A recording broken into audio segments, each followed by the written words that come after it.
சஹாபாக்கள் எவ்வளவு பெரியவர்கள், எவ்வளவு உன்னதமானவர்கள், எவ்வளவு சிறப்புக்குரியவர்கள் என்பதை ஹர்தரத் ரசூலுல்லாஹி ஸல்லல்லாஹு அலைஹி வஸல்லம் அவர்கள் கூறினார்கள். ஒரு தடவை ஸல்லல்லாஹு அலைஹி வஸல்லம் அவர்கள் தன்னுடைய சஹாபாக்களுக்கு சொல்லி காட்டினார்கள்.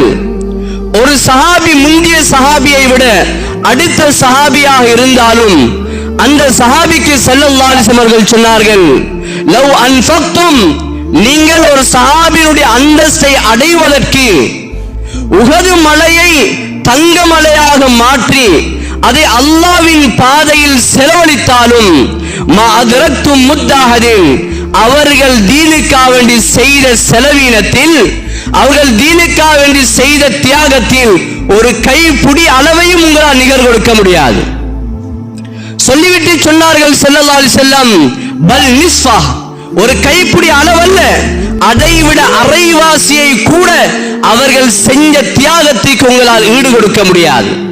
தன்னுடைய மனைவிமார்களை விதவையாக்கி, தன்னுடைய பிள்ளைகளை அனாதையாக்கி, தன்னுடைய உயிர்களை துச்சமாக மதித்து அல்லாஹ்வின் தீனுக்காக கியாமம் வரைக்கும் வரக்கூடிய முஸ்லிம்களின் நலவுக்காக பாடுபட்டவர்கள் அருமை சஹாபாக்களாக இருக்கிறார்கள்.